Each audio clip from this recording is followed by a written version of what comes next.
കൊട്ടിയൂർ ഇന്ന് തിരുവോണ ആരാധന നടക്കുകയാണ്. 4 ആരാധനകളാണ് വൈശാഖോത്സവത്തിലുള്ളത്. തിരുവോണം ആരാധനയുടെ ഭാഗമായി ഇന്ന് ഉച്ചയ്ക്ക് പൊന്നിൻ ശിവേലി നടക്കും.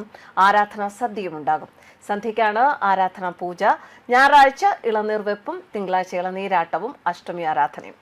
അക്കരെ ക്ഷേത്രത്തിലെ മണിത്തറയിൽ താൽക്കാലിക ശ്രീകോവിൽ നിർമ്മാണം ബ്രാഹ്മണ സ്ഥാനീകരുടെ നേതൃത്വത്തിൽ പൂർത്തിയാക്കി കഴിഞ്ഞു. വൈശാഖോത്സവത്തിലെ നിത്യപൂജകളും തുടരുകയാണ്. തിരുവോണം ആരാധന നാളിൽ പെരുമാളിന്റെ തിരുവാഭരണങ്ങളൊക്കെ അണിയിച്ച് 36 കുടം അഭിഷേകം നടത്തും. ഉച്ചയ്ക്ക് പൊന്നിൻ ശിവേലി നടക്കും. വെള്ളിയാഴ്ച മുതൽ കൂത്തമ്പലത്തിൽ മത്തവിലാസം കൂത്തും ആരംഭിക്കും. ദക്ഷയാഗം നടന്നു എന്ന് വിശ്വസിക്കപ്പെടുന്ന പുണ്യഭൂമിയിൽ വൈശാഖോത്സവത്തിന്റെ നാളുകളാണിപ്പോൾ. 10,000-കണക്കിന് വിശ്വാസികൾ പല ദിക്കുകളിൽ നിന്ന് ഇവിടേക്ക് വന്ന് മനസ്സുരുകി പ്രാർത്ഥിച്ചു മടങ്ങുന്നത് എന്നും ഒപ്പം കൊട്ടിയൂരപ്പന്റെ അനുഗ്രഹം ഉണ്ടാകുമെന്ന വിശ്വാസത്തിലാണ്. ദക്ഷിണകാശി എന്നും കൊട്ടിയൂർ അറിയപ്പെടുന്നു. വിശ്വാസികളെ സംബന്ധിച്ചിടത്തോളം കൊട്ടിയൂർ എന്ന ആ ഒരു പുണ്യഭൂമിയിൽ എത്തിച്ചേരുക എന്നതുപോലും വളരെ മഹത്തായ ഒരു കാര്യമാണ്. 30 കോടി ദേവതകളുടെയും സാന്നിധ്യം ഉണ്ടായിരുന്ന ദക്ഷയാഗ ഭൂമിയെക്കാളും മറ്റേത് പുണ്യസ്ഥലമാണ് ഇവിടെ ഉള്ളത്?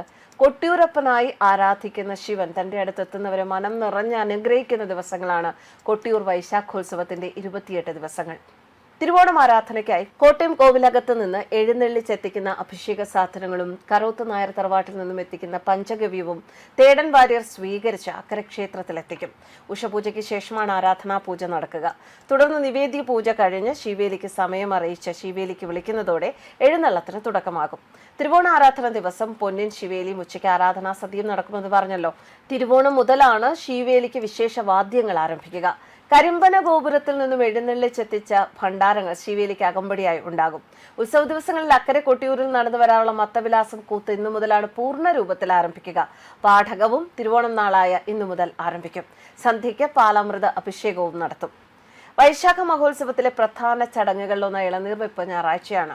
എരുവട്ടി, കുറ്റ്യാടി, ആയിരത്തി, മുടിശ്ശേരി, മേക്കിലേരി, കുറ്റ്യൻ, തെയ്യൻ എന്നീ ജന്മാവകാശികളായ തണ്ടയാന്മാർ പ്രക്കുഴം മുതൽ വ്രതം ആരംഭിച്ചാണ് ഇളനീർ വെപ്പിനെത്തുക. ഇളനീരാട്ടത്തിലുള്ള എണ്ണയും ഇളനീരുമായി സംഘം എരുവട്ടിക്കാവ് വേട്ടയ്ക്കൊരു മകൻ ക്ഷേത്രത്തിൽ കൊട്ടിയൂരിലെത്തും. വീരഭദ്ര വേഷധാരിയുടെ നേതൃത്വത്തിലാണ് എണ്ണയും ഇളനീരുകളും കൊട്ടിയൂരിലെത്തിക്കുക. വേട്ടയ്ക്കൊരു മകൻ ക്ഷേത്രത്തിൽ നിന്നും എരുവട്ടി തണ്ടയാൻ ഇളനീരും എള്ളെണ്ണയുമായി കൊട്ടിയൂരിലെത്തും.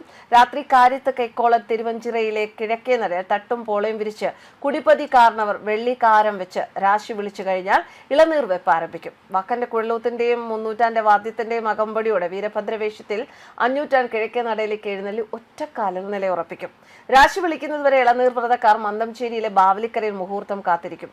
ഇളനീർ വെപ്പ് ആരംഭിച്ചാൽ ബാവലിപ്പുഴയിൽ ഇളനീർക്കാവുമായി മുങ്ങിയെണീറ്റ് സന്നിധാനത്തിലേക്ക് ഓടിയെത്തി 3 വലം വെച്ച ശേഷമാണ് ഇളനീർക്കാവുകൾ സമർപ്പിക്കുക.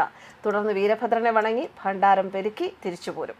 ജന്മാവകാശികളായ തണ്ടയന്മാർ പ്രക്കുഴം നാളിൽ ആരംഭിച്ച വ്രതം ഇളനീർക്കാവ് സമർപ്പണത്തോടെ പൂർത്തിയാകും. ദൂരെ നിന്നുള്ള വ്രതക്കാർ കൊട്ടിയൂരിലേക്ക് യാത്ര തിരിച്ചു കഴിഞ്ഞു. ഒരു കാവിൽ ഇരുഭാഗത്തുമായി 6 ഇളനീരുകളാണ് ഉണ്ടാവുക. ഇളനീർ വെപ്പിനൊപ്പം എരുവട്ടി തണ്ടയൻ ഒരു കുടം എള്ളെണ്ണയും സമർപ്പിക്കും. ഏറ്റവും ഒടുവിലാണ് എണ്ണ സമർപ്പണം. കത്തി തണ്ടയന്മാർ ഇളനീർ ചെത്തുന്നതിനുള്ള കത്തികളും സമർപ്പിക്കും.